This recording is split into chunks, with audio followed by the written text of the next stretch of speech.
ඔබ සැමට සුබ දවසක් ප්‍රාර්ථනා කරනවා. යේසුස් වහන්සේගේ නාමයෙන් ආශිර්වාද කරනවා. නැවත වතාවක් සති කිහිපයකට පසුව ඔබ සමග දේව වචනේ බෙදා ගැනීමට ලැබීම මහත් ආශිර්වාදයක් කොට මම සලකනවා. අද දවසේ ඔබ සමග මම දෙවියන් වහන්සේගේ වචනයෙන් බෙදාගන්නේ පසුගිය දවසක මම ඔබ සමග බෙදාගත්තා වූ දේව වචනේ එක කොටසක් සමග මම පසුගිය වාරයේ කතා කරලා කිව්වා හේබ්‍රෙව් 6 වෙනි පරිච්ඡේදයේ 12 වෙනි පදයේ බලද්දී නුඹලා අලස නොවි ඇදහිල්ලද ඉවසිල්ලද කරුණ කොටගෙන පොරොන්දු උරුම කරගෙන සිටින්නන්ගේ අඩිපාරේ යන පිණිස මේකෙදි මම මුලින්ම කතා කරලා කිව්වා නුඹලා අලස නොවි ඇදහිල්ල තුල අලස නොවි කොහොමද මේ ගමන යන්නේ. ඒ අවස්ථාවේදී මම කතා කරා යම්කිසි උදාහරණ කිහිපයක්.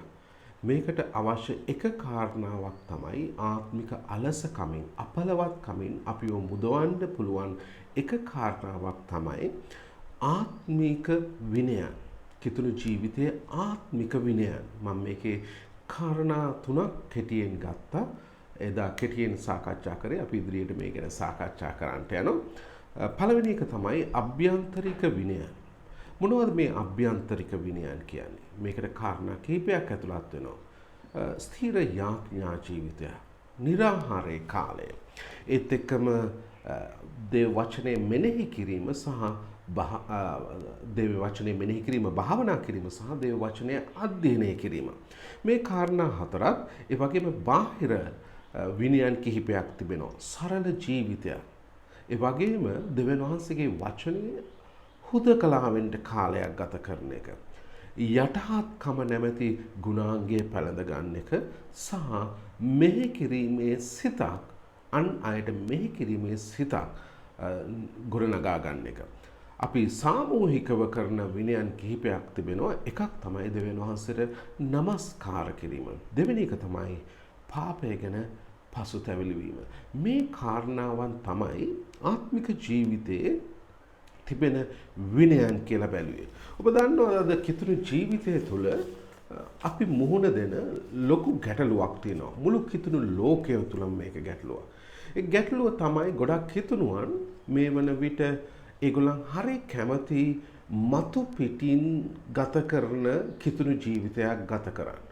ඔවුන් කිතුණු ජීවිතය තුළ, කිතුණු ඇදහිල්ල තුළ, දෙවියන් වහන්සේ තුළ, දෙවියන් වහන්සේගේ ප්‍රේමය තුළ ඇතුළට මුල් ඇද පිහිටන කිතුණු ජීවිතයක් ගත කරන්නට ගොඩාක් වෙලාවට අපොහොසත් වෙනවා, අකමැති වෙනවා. මම හිතන්නේ මේකට ප්‍රධාන වශයෙන් කිතුණුවන් විතරක් නෙමෙයි, කිතුණුවන් බලා ගන්න එඬේරුන්ගේ ප්‍රධාන වගකීමක් තිබෙනවා. ගොඩක් වෙලාවට මිනිසයන් අසන්ට කැමති දේව වචනේ පමණක් අපි කතා කරනවා. හැම වෙලාවකම සාර්ථකත්වය, හැම වෙලාවකම දෙවියන් වහන්සේ මම බලාපොරොත්තු වෙන දේ ඉෂ්ට කරන්න බලාගෙන සිටින දෙවියන් වහන්සේ. ඔව්, ඒක ඇත්ත. නමුත් ඒක හැම වෙලාවකමද දෙවියන් වහන්සේ ඔබ සහ මගෙනුත් බලාපොරොත්තු වෙන කාරණා තියනවද? අපි දෙවියන් වහන්සේ බලාපොරොත්තු වෙන කාරණා ගැන උගන්වන්නේ නැතුව දෙවියන් වහන්සේගේ ආශිර්වාදය ගැන විතරක් කතා කරොත් ගොඩක් වෙලාවට ඒ අය මුල් ඇද නොපිහිටන කිතුණු ජීවිතයකට ඉන්න ඕනෑම රළකට, ඕනෑම රැළකට, ඕනෑම සැඩපහරකට ඔවුන් මේ අත ගසාගෙන යන්න පටන් ගන්නවා.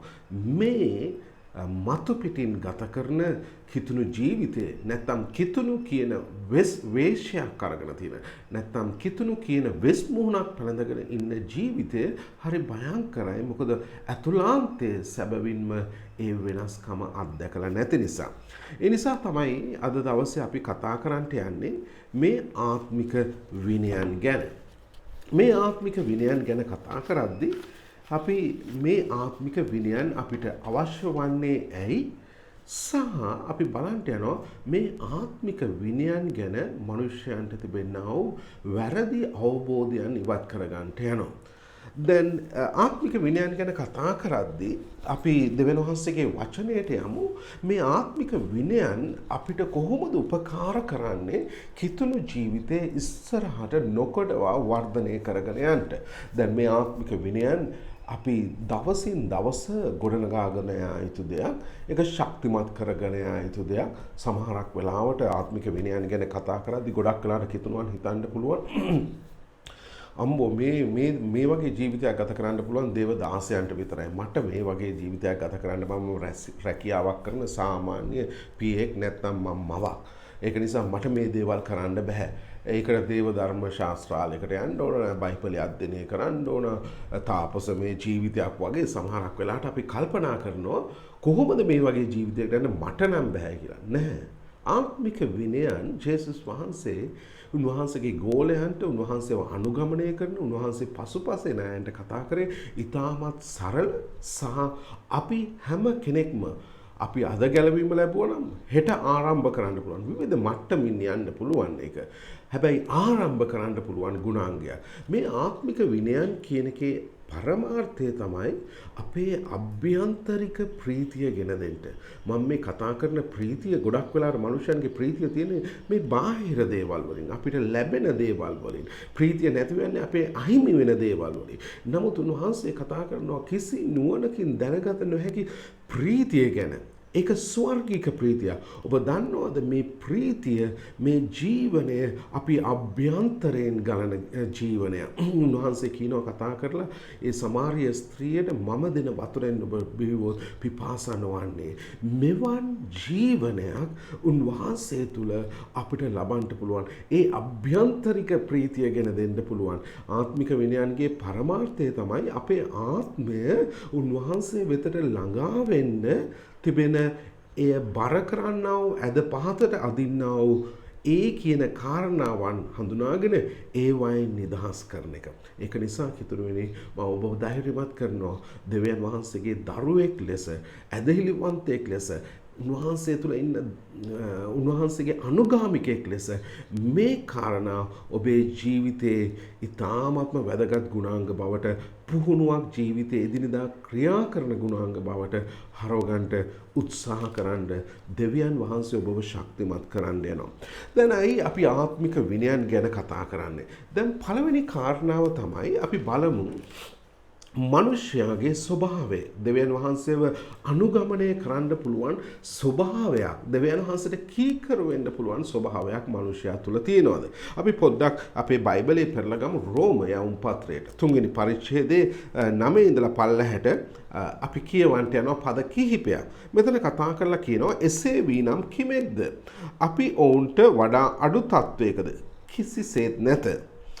මක්නිසාද යුදෙව්වරුද ග්‍රීක්වරුද යන සියල්ලෝම පාපයට යටත්ව සිටිති. හැම කෙනෙක්ම පව් කරලා තිබෙනවා. අපි පළමුව දොස් තැබුවෙමු. ඒ ගැන මෙසේ ලියා තිබේ. ධර්මිෂ්ඨ කෙනෙක් නැත.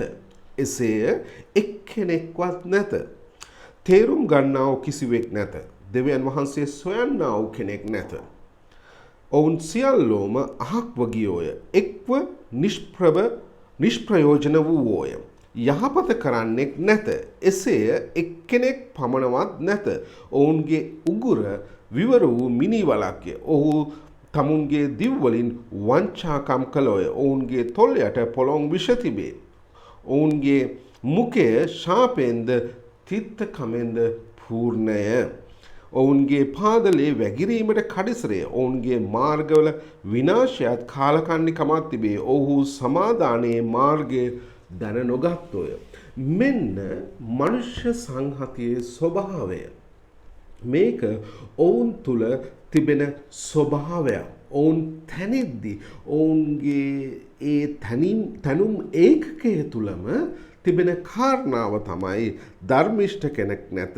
එසේ එක්කෙනෙක්වත් නැත. සියල්ලෝම පාපයට යටත්ව සිටී.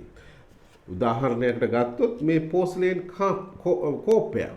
මේ පෝස්ලේන් කෝපය හැදිලා තියෙන්නේ පෝස්ලේන් මැටි වලින්. ඒ වගේම තමයි මම මිනිස්සෙ. මාව හැදිලා තියෙන්නේ මේ ඇටලේ මස් නහරත් එක්ක වගේම පාපය කියන ස්වභාවය ඒ හැම ස්ථානයකම මගේ ජීවිතේ දුවලා තියෙනවා. මෙතන එක පැහැදිලිවම කතා කරලා කියනවා. මේ පාපය කියන ස්වභාවය ඊට පස්සේ අපි දකිනවා රෝම 7 වෙනි පරිච්ඡේදයට යද්දී මෙන්න මෙහෙම පැහැදිලි කරලා කියනවා. මක්නිසාද අප මාංශයේ සිටියේදී ව්‍යවස්ථාවෙන් වූ පාප තෘෂ්ණා මරණයට ඵල උපදවන පිණිස අපේ අවයව තුල ක්‍රියා කළේය. බලන්න මේකේ පැහැදිලිව කියන දේ අපි මාංශයේ සිටීදී මාංශයේ ජීවත් වෙද්දී අපි මනුෂ්‍ය කයක් එක්ක ජීවත් වෙද්දී මොනවද වෙන්නේ? ව්‍යවස්ථාවෙන් වූ පාප තෘෂ්ණාව මරණයට ඵල උපදවන පිණිස අපේ අවයව තුළ ක්‍රියා කළේ. අපි තුල තියෙන මේ පාපය අපේ අවයවයන්ගෙන් අපේ මුඛය වෙන්න පුළුවන්, අපේ ඇස් වෙන්න පුළුවන්, අපේ දිව වෙන්න පුළුවන්, අපේ කල්පනාව වෙන්න පුළුවන්, සිතුවිලි වෙන්න පුළුවන්, වචන වෙන්න පුළුවන්. මේ හැම දෙයකින්ම පාපය මරණය උපදවන පිණිස අපි තුල ක්‍රියා කරයි කියලා කතා කරලා කියනවා. දැන් එහෙනම් අපි බලමු මේ පාපය එක්ක අපි කොහොමද ගනුදෙනු කරන්නේ? මේ පාපය ජයගන්නේ කොහොමද? ගොඩාක් වෙලාවට අපි පාපය ජයගන්නේ සමහරක් වෙලාවට අපි එක මට විරුද්ධව ඉන්න සතුරෙක් කියලා තීරණය කරලා මම ඒට විරුද්ධව යුද්ධ ප්‍රකාශ කරනවා. මම ඒකත් එක්ක පොර බදනවා. පාපය සමග පොර බදලා මගේ ශක්තියෙන්, මගේ අදිෂ්ඨානයෙන්, මගේ කල්පනාවෙන්, මගේ හැකියාවෙන් මම එයත් එක්ක ජය ගන්නවා. ඇත්තට මේක කරන්න පුළුවන්. නිකන් හිතන්න මගේ දුර්වලකම මොකද්ද? කෝපය වෙන්න පුළුවන්. සමහරක් වෙලාවට මගේ අභ්‍යන්තරයේ තියෙන තෘෂ්ණාවන්, අධික ආශාවන්, මාංශීය ආශාවන්, ඇස්වල ආශාවන් වෙන්න පුළුවන්. සමහරක් තවත් කෙනෙක්ට උඩඟුකම වෙන්න පුළුවන්. තවත් අයෙක්ට ඇබ්බැහිකම් වෙන්න පුළුවන්. මත්පැන් වෙන්න පුළුවන්, මත්ද්‍රව්‍ය වෙන්න පුළුවන්. මොනවද කරන්නේ? ගොඩක් වෙලාවට මිනිස්සු තීරණ ගන්නවා. දෙසැම්බර් 25 වෙනිදා පස්සේ මම ආපහු බොන්නේ නෑ. නැත්නම් දෙසැම්බර් 25 පස්සේ දෙසැම්බර් 31 පස්සේ අලුත් අවුරුද්දට එද්දි මම නැවත මේ කියන මාව ආපස්සට අදින මගේ හිත දොස් පවරන ක්‍රියාව කරන්නේ නැහැ. මම මේ පාපයෙන් අයින් වෙනවා. මගේ කෝපය මම නවත්ත ගන්නවා. මම බැනවදින එක නවත්ත ගන්නවා. මම පරුෂ වචනෙන් කතා කරන එක නවත්ත ගන්නවා. මම බිරිඳට පහර දෙන එක නවත්ත ගන්නවා. මගේ දරුවන්ව අපහසුතාවයට පත් කරන එක මම නවත්ත ගන්නවා. ගොඩක් අය අපි මෙලෙස තීරණය කරනවා. අනේ මෙලෙස මගේ අදිෂ්ඨානයෙන් තීරණය කරලා මම ඒ තීරණයට ගිහිල්ලා ගොඩක් අය කියනවා මම තීරණය කරොත් මට කරන්න පුළුවන්. ඊට පස්සේ මොනවද වෙන්නේ? ජීවත් වෙන ඔව් ටික කාලයක් යන්න පුළුවන්. ටික කාලයක් යනවා, මාසයක්ද දෙකක්ද තුනක්ද තමුන්ගේ ශක්තිය හැටියට තීරණය කරලා යනවා. අනේ ටික දවසකින් මොනවද වෙන්නේ? තව ටික දවසකින් අපි නොදැනුවත්වම අර දුර්වල මොහොත එනවා. සියල්ල ඉවරයි. අපේ විනය අවසන්. අපි බලාපොරොත්තු නොවුණු විදිහකට අපේ අභ්‍යන්තරයේ ඉඳලා නැවත ඒ පාපිෂ්ඨ ස්වභාවය මතුවෙනවා. සමහරක් වෙලාවට අපි මේ වගේ ජීවිතේ බොහෝ වතාවන් කරලා දැන් කලකිරිලා අපි කාත් එක්කවත් බෙදාගන්නේ මට නම් මේකෙන් ජය ගන්න හම්බෙන්නේ නැහැ. මට නම් පිළිතුරක් නැහැ. මට නම් උපකාරයක් නැහැ. මේක මගේ ජීවිතයේ හැටි. තවත් අය ඊට පස්සේ හරි ගස්ස ගන්නවා. තමුන්ටම නිදහසට කාරණා මේ දේව වචනේ මේ බයිබලයේ පෙරලලම අපිට නිදහසට කාරණා හරි ගස්ස ගන්නවා. බයිබලයේ සාලමුනුත් හිටියා. බයිබලයේ දාවිත් හිටියා. ආබ්‍රහම්ටත් ප්‍රශ්න වුණා. එහෙනම් දෙවියන් වහන්සේ මටත් කරුණා කරයි කියලා අපිටම නිදහසට කාරණා හරි ගස්ස ගන්නවා. දෙවියන් වහන්සේගේ වචනේ පැහැදිලිව කතා කරලා කියනවා එහෙම අපේ ජීවිතයේ පාපයට නිදහසක් දෙන්න බෑයි කියලා. ඉතින් මොනවද වෙන්නේ? අපි මේ උත්සාහ දරන්නේ සමහරක් වෙලාවට අර පරිසිවරු වගේ. ඔවුන් නීති ක්‍රියාත්මක කරන්නේ. නීතියක් දැම්ම මේ දේ කරන්න එපා, අල්ලන්න එපා, කෑම ගන්න එපා. මොනවද කරන්නේ? අල්ලන්නෙත් නෑ, ස්පර්ශ කරන්නෙත් නෑ, කෑම ගන්නෙත් නෑ. මේ නීති පමුණව ගන්නවා. මොනවද වෙන්නේ? මෙතන කතා කරලා කියනවා පරිසිවරුනි මතේ 23:27 වංචාකාර වූ නුඹලාට දුක් වේ මක්නිසාද නුඹලා සුදු කළ සොහොන් ගෙවලට සමානය. මේ මොනවද වෙන්නේ? මේගොල්ලෝ මේ තමුන්ගේ අදිෂ්ඨානයෙන් ශක්තියෙන් දේ වචනේ දෙවියන් වහන්සේට කීකරු වෙන්න උත්සාහ කරද්දී ජේසුස් වහන්සේ කියනවා නුඹලා පිටතින් සුදු ගාපු සොහොන් කොටක් වගේ.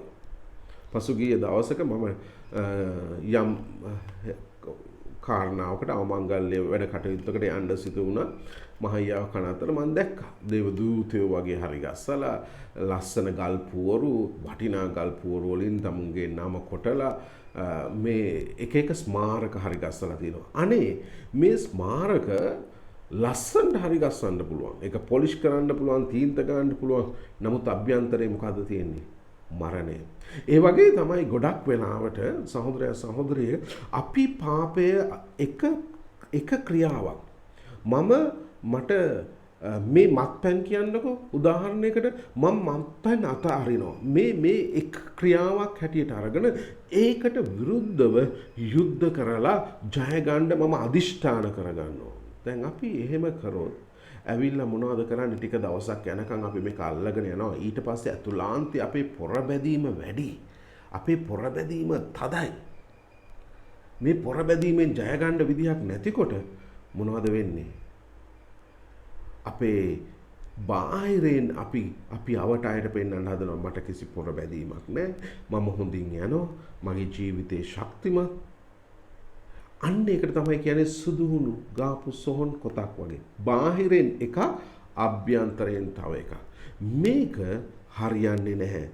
මේක මනුෂ්‍ය ශක්තියකින් ළඟා කරගන්න බෑ. දෙවියන්වහන්සේගේ වචනේ පැහැදිලිව කතා කරලා කියනවා. මේ පාපිෂ්ඨ ස්වභාවය මනුෂ්‍යයාගේ උත්සාහයන්ගෙන්, මනුෂ්‍යයාගේ තීරණ වලින් ජය ගන්න බෑ. එහෙනම් මොකක්ද අපිට තියෙන උත්තරය? අපිට තියෙන උත්තරය තමයි මේ කෝපය මැටි වලින් හදලා තියෙන්නේ. මේකේ අමුද්‍රව්‍ය මැටි. ඒ වගේම තමයි ඔබ සහ මම මාංශය සහ රුධිරයත් එක්ක ක්‍රියා කරද්දී ඒකේ ඒ මාව සැදිලා තියෙන පාපය කියන අමුද්‍රව්‍ය, පාපය කියන මූලික දේ ස්වභාවය වෙනස් වෙන්න ඕන. අභ්‍යන්තර වෙනසක් ඇති වෙන්න ඕන.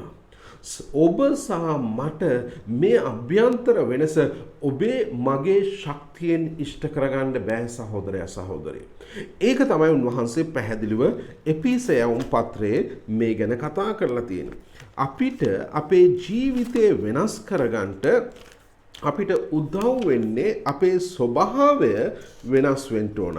මේ පාපිෂ්ඨ ස්වභාවය ධර්මිෂ්ඨ ස්වභාවයක් බවට පත් වෙන්න ඕන. කොහොමද මම මගේ පාපිෂ්ඨ ස්වභාවය ධර්මිෂ්ඨ ස්වභාවයක් බවට පෙරලා ගන්නේ? මා සමග එපිසයවුන් පත්‍රයේ දෙවෙනි පරිච්ඡේදයට පෙරලා ගන්න. දෙවෙනි පරිච්ඡේදයේ 8 සහ 10. එතන කියනවා 8 සිට 10ට මක්නිසාද ඇදහිල්ල කරුණකොටගෙන ඒ අනුග්‍රහයෙන් නුබලා ගැලවී සිටින්නෝය. අපි උන්වහන්සේව විශ්වාස කරපුවාම උන්වහන්සේ අපි ලබන්න සුදුසු නැති ඒ යහපත් ක්‍රියාව දෙවියන් වහන්සේගේ ගුණාංගයට කියන අනුග්‍රහය. ඒ අනුග්‍රහය කරුණකොටගෙන මේ පාපිෂ්ඨ ස්වභාවයෙන් අපිව ගලවලා තියෙනවායි කියලා උන්වහන්සේ කතා කරලා කියනවා. ඊට පස්සේ කියනවා එය නුබලාගෙන්ම නොව දෙවියන් වහන්සේගේ දීමනාව. මේ ගලවල අපිට අපේ ස්වභාවය වෙනස් කරේ. මේ මැට්ට වෙනස් කරලා වෙන දෙයකින් මේ කෝපයම සාධනවා වගේ උන්වහන්සේ අපි භාජනයක් නම් අපේ පාපිෂ්ඨ ස්වභාවය වෙනස් කරලා අපිව ධර්මිෂ්ඨ අපේ ස්වභාවය ධර්මිෂ්ඨ බවට හැරවනවා. හැබැයි කියනවා ඒ ධර්මිෂ්ඨකම අපේ ශක්තියෙන්, අපේ තීරණයෙන්, අපේම හැකියාවෙන් එන එකක් නෙමෙයි. ඒක දෙවියන් වහන්සේ අපිට දෙන තෑග්ගක්. සහෝදරයා සහෝදරිය ධර්මිෂ්ඨ වෙන්න හදන්න එපා. ධර්මිෂ්ඨකම උන්වහන්සේ දීපු තෑග්ගක්. ඒ ස්වභාවය ඔබ සහ මම තුල ඇති කරනවා. ඊට පස්සේ කතා කරලා කියනවා මක්නිසාද අපි වනාහි යහපත් ක්‍රියා කරන පිණිස ක්‍රිස්තුස් වහන්සේ තුල මවනු ලැබ සිටී. ඒ වගේම 9 වෙනි පදයේ කියනවා කිසිවෙක් පාරට්ටු කර නොගන්නා පිණිස ඒක ක්‍රියාවකින් නොවේ. මම කිව්වා වගේ අපේ ක්‍රියාවල් වලින් ධර්මිෂ්ඨ වෙන්න අපිට බෑ. උන්වහන්සේ එක තෑග්ගක් ස්වභාවයක් හැටියට උන්වහන්සේ ඔබ සහ මට ඒක දීලා තිබෙනවා. ඒ ධර්මිෂ්ඨකම මොන ජයග්‍රහණයක්ද? අපි මේක උත්සාහ කරගන්න හැදුවා නම් කොච්චර අමාරුද? හැම දහමක හැම ආගමකම කියනවා ඔබ මේ මාවත අනුගමනය කරන්න, මෙලෙස ජීවත් වෙන්න, මේ පනත් ටික පිළිපදින්න, එතකොට ඔබ ධර්මිෂ්ඨ වෙනවා කියලා. කීයෙන් කී දෙනාටද ඒක කරන්න පුළුවන්? ඒක දේශනා කරන කෙනාටම කරගන්න බැරි වෙනවා. ඇයි? අපේ ස්වභාවය වෙනස් වෙන්නේ නැතුව ඒ ස්වභාවයෙන් මතුවෙන ක්‍රියාවල් වෙනස් කරගන්න බෑ. අපි පාපිෂ්ඨ ස්වභාවය දරනවා නම් අපේ ක්‍රියාව, වචනේ, කල්පනාව, සිතුවිලි සියල්ල පාපිෂ්ඨ ස්වභාවයෙන් තමයි එන්නේ. ඇයි ඒක අපේ ස්වභාවය. ඒ නිසයි උන්වහන්සේ කිව්වේ මම නුඹේ ස්වභාවය පාපිෂ්ඨ කමින් ධර්මිෂ්ඨ කමට හරවනවා. ඒ කියන හාස්කම දෙවියන් වහන්සේ කරන හාස්කම. ඒක අපේ ක්‍රියාවල් වලින් කරන්න බෑ. එහෙනම් මොකද්ද පාස්ටර් කතා කරලා කියන්නේ? එහෙනම් මේක දෙවියන් වහන්සේගේ ධර්මිෂ්ඨකම, දෙවියන් වහන්සේ කරන දෙයක්. දෙවියන් වහන්සේගේ තෑග්ග. අපිට නම් කිසි දෙයක් කරන්න නැහැ. මම බලාගෙන ඉන්නවා දෙවියන් වහන්සේ මට කිසි දෙයක් කරන්න නැහැ. ඔබ වහන්සේ ස්වර්ගයෙන් ඇවිල්ලා මාව වෙනස් කරන්න, මගේ මේ පොරබැදීම් අයින් කරන්න. එදාට මම ධර්මිෂ්ඨව ඉන්නවා. දැන් මේක තමයි අනිත් අන්තය. අපි එක පැත්තකින් ඒකාන්තයක් තමයි කතා කරලා කියන්න පුළුවන් මගේ ක්‍රියාවල් වලින් මම ධර්මිෂ්ඨ වෙනවා. මගේ මාර්ගය හරි ගස්ස ගන්නවා. ඒකේ අනිත් හෙල තමයි මේක කඳු මුදුනක තියෙන පටු පාරක් වගේ. දෙපැත්තෙම හෙලවල් තියෙන්නේ. එක හෙලක කතා කරලා කියනවා එක හෙලකට ඇලවුනොත් ඒ පැත්තෙන් බිමට වැටෙනවා. අනිත් හෙලට ඇලවුනොත් අපි ඒ පැත්තෙන් ඇදගෙන ඒ ප්‍රපාතයට වැටෙනවා. කොයි තැනක ගියත් අපි අර කඳු මුදුනේ තියෙන පටු මාවතේ ගමන් කරනවා වගේ. අපිට කියන්න බෑ අපේ ශක්තියෙන් අපි ධර්මිෂ්ඨ උනායි කියන්නත් බෑ. අනේ දෙවියන් වහන්සේ ඇවිල්ලා අපිට කිසිම දෙයක් නෑ කරන්න. ඒක නිසා දෙවියන් වහන්සේ කරනකම් බලාගෙන ඉන්නවයි කියන එකත් ඒක අනිත් අන්තය. මේ දෙකම නෙමේ අපිට යන්න තියෙන්නේ. අන්න මේ ස්ථානයේදී තමයි මම ඉස්සල්ලා ඔබ සමග බෙදාගත්තා වූ ආත්මික විනයන්, ආත්මික ජීවිතයේ වැදගත්කම කතා කරන්නේ. මම නැවතත් මතක් කරොත් මොනවද මේ ආත්මික විනයන්? යාඥාව, නිරාහාරය, දේව වචනේ මෙනෙහි කිරීම, දේව වචනේ අධ්‍යයනය කිරීම, ඒ වගේම සරලකම, ජීවිතයේ සරලකම, ඒ වගේම ජීවිතයේ දෙවියන් වහන්සේ සමග හුදකලා වෙන්න, ජීවිතය ගැන ආවර්ජනය කරන්න, දෙවියන් වහන්සේගේ හඬ අසන්න කාලයක් ගැනීම, යටහත්කම, මේකත් වැදගත් ගුණාංගයක් දේව වචනේ කියන.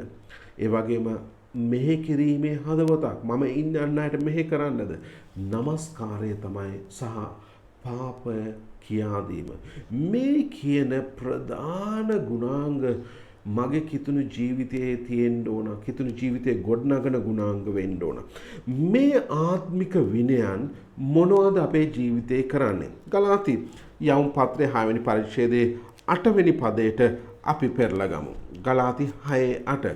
දැන් සමහරක් වෙලාවට මේ ආත්මික විනයන්ම සමහරක් මිනිස්සුන් ඒගොල්ලන්ගේ ජීවිතේ විනාශයට ගෙන යන පාර දොරටු කරගෙන තියෙනවා. ඔබ පුදුම වෙයි මම එහෙම කියද්දි.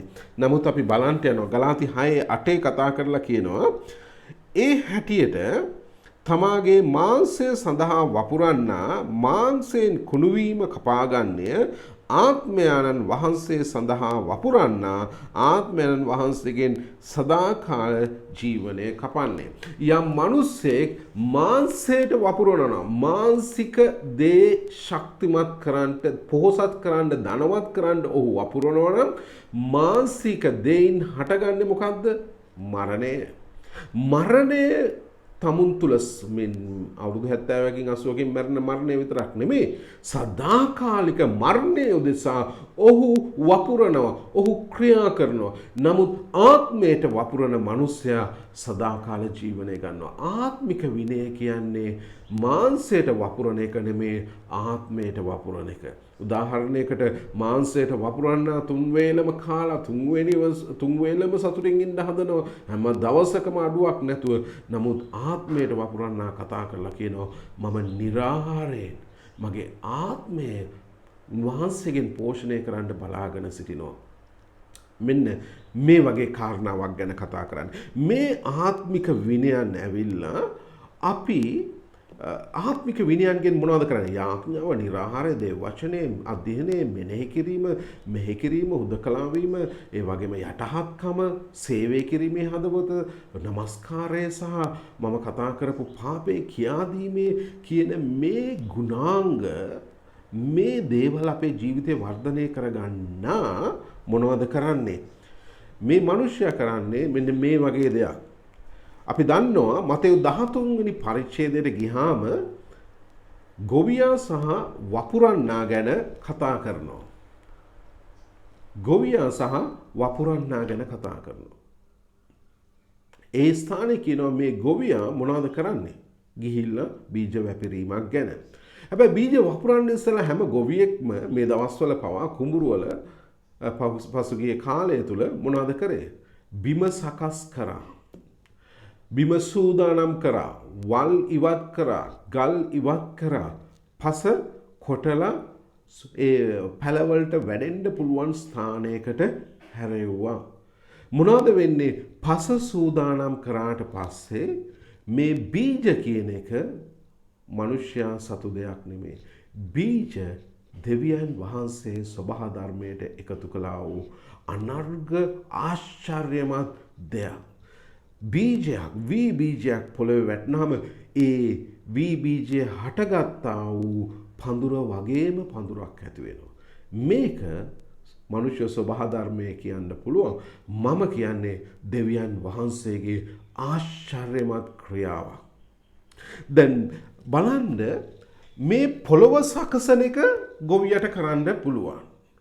ඒ බීජය බාර ගන්න පුළුවන් තැනකට, ඒ බීජය වර්ධනය කරන්න පුළුවන් තැනකට පස සකස් කරන එක පුළුවන්. හැබැයි පස නිර්මාණය කරේ ඔහු නෙමෙයි. බීජ නිර්මාණය කරෙත් ඔහු නෙමෙයි. මා 4 වෙනි පරිච්ඡේදයේ කියනවා මේ වපුරන්න ගිහිල්ලා වැපුරුවාට පස්සේ මොනවද වෙන්නේ? වැපුරුවාට පස්සේ ඔහු ගිහිල්ලා බීජ වපුරලා ඇවිල්ලා නිදා ගන්නවා, රාත්‍රියේ නිදා ගන්නවා, දාවලේ වැඩ කරනවා. මොනවද වෙන්නේ? ඔහු නොදන්නා වූ ආකාරයකට මා 4:26 ඉඳලා මේ බීජ වර්ධනය වෙනවා. මේ බීජ වර්ධනය කරන්න ගොවියට කරන්න දෙයක් නැහැ. ඒක දෙවියන් වහන්සේගේ හාස්කම. ඒ වගේම තමයි මේ ආත්මික විනයන් තුලින් අපි මොනවද කරන්නේ? මේ ආත්මික විනයන් තුලින් අපිව දෙවියන් වහන්සේට ක්‍රියා කරන්න පුළුවන් තැනකට පමුණුවනවා. දෙවියන් වහන්සේ ඇවිත් ක්‍රියා කරන්න අර සූදානම් හදවත වගේ, දේව වචනේ බාර ගන්න හදවත වගේ, කටුපඳුරු නෙමේ, ඒක සුද්ධ කරලා ගල්ද, ඒක සුද්ධ කරලා තද පොළොවක්ද නැහැ, මහ මාර්ගයක් වගේ නෑ. ඒ බිම සූදානම් කරපු හදවත. අපිට පුළුවන් මේ ආත්මික විනයන්ගෙන් අපේ හදවත දෙවියන් වහන්සේට ධර්මිෂ්ඨකම ඇති කරන පිණිස සූදානම් පොළොවක් කරගන්න. සූදානම් හදවතක් කරගන්න. මේ ආත්මික විනයන්ගේ කිසි බලයක් නැහැ. මේ ආත්මික විනයන්ට අපිව ගලවන්න බෑ. මේ ආත්මික විනයන්ට අපිව ධර්මිෂ්ඨ කරන්න බෑ. ඔබ කල්පනා කරනවා ඇති පාස්ටර් එහෙනම් කිව්වේ අපිට ක්‍රියා කරන්න නැහැ කියලා. ඔව්. අපි කරන ක්‍රියාවන්ගෙන් අපි ධර්මිෂ්ඨ වෙනවා නෙමේ. අපි තුල දෙවියන් වහන්සේට ක්‍රියා කරන පිණිස අපිව මේ ධර්මිෂ්ඨකමේ නැත්නම් ආත්මික විනයන් දෙවියන් වහන්සේට ක්‍රියා කරන්න පුළුවන් තැනකට අපිව ඔබ සහ මාව පමුණුවනවා. මේක තමයි මේ ගුණාංගවල වැදගත්කම. මම කිව්වා ආරම්භයේදීම මම ඔබ සමග බෙදා ගන්න යනවා කියලා මෙයින් වෙන්න පුළුවන් ආත්මික විනයන් ගැන ඇති වෙන්න පුළුවන් වැරදි අවබෝධ.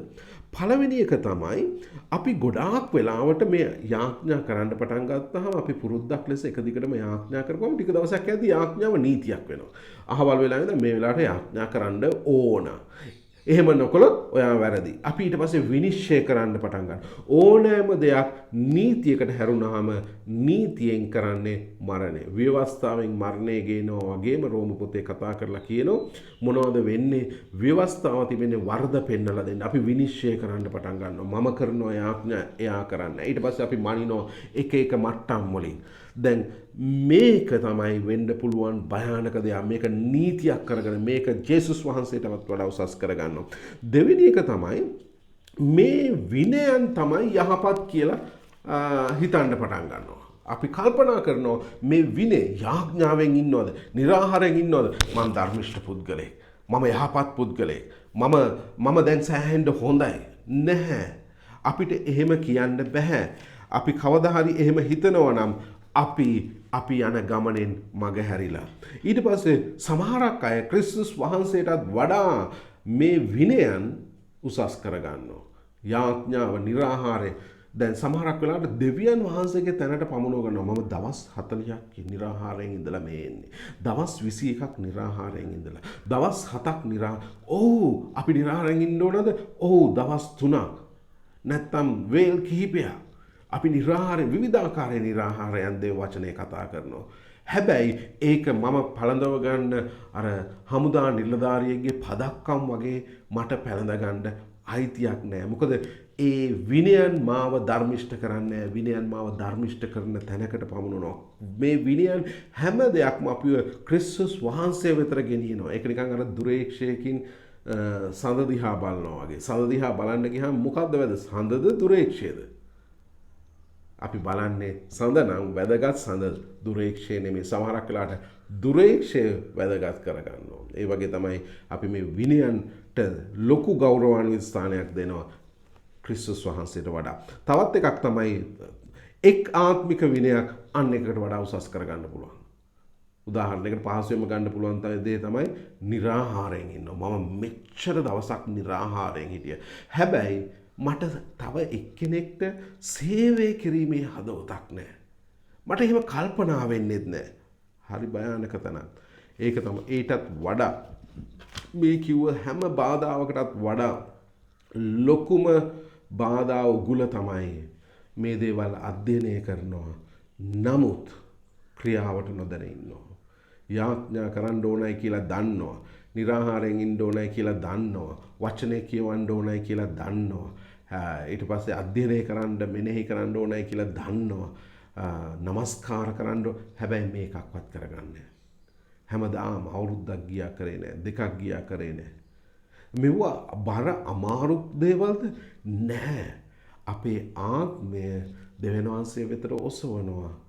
දෙවියන් වහන්සේ පැමිණ අපේ අභ්‍යන්තරයේ පාපිෂ්ඨ ස්වභාවයේ ධර්මිෂ්ඨ ස්වභාවයකට හරවනවා. අපිව පාපයෙන් පහළට අදින ගුණාංග වලින් එතකොට අපි නිදහස් වෙනවා. අපේ ඒ උත්සාහයේ ප්‍රතිඵලය තමයි කිසි නුවණකින් දැනගත නොහැකි ප්‍රීතිය. මේක මූණැඹුල් කරගෙන යන්න ඕන විනයක් නෙමේ. දෙවියන් වහන්සේගේ ප්‍රීතියෙන් පූර්ණ වෙන දෙයක්. මම විශ්වාස කරනවා ඉදිරි සති කිහිප තුළ මේ ආත්මික විනයන් ගැන කතා කරද්දී පළවෙනි එක ඔබ හරි අවබෝධයක් ලබයි. දෙවෙනි එක ඔබ ක්‍රියාවට දමයි. මගේ යාඥාව ඔබ මේ තුල මා සමග ඉදිරියට යෑම මම යාඥා කරනවා. ජීවමානෝ ජේසුනි මේ වචනේ අසන මගේ සහෝදර සහෝදරියන් පමණක් නෙමේ ඔබ වහන්සේගේ වචනේ දෙමුවත් කඩුවක් නිසා දේශනා කරන මටත් ඒක ඒ ආකාරමයි. ඔබ වහන්සේගේ කරුණාවත් අනුග්‍රහයත් දුනමැනව. අපි ඉදිරි සතිවල මේ ආත්මික විනයන් ගැන ඉගෙන ගන්න අතර ස්වාමිනී ඒවා අසන්නන් පමණක් නොවී ක්‍රියා කරන්නන් බවට පත්වෙන්ට ආශිර්වාද කළ මැනව. ඔබ වහන්සේගේ ශුද්ධ වූ හස්තයට බාරයි. යේසුස් වහන්සේගේ නාමයෙන්.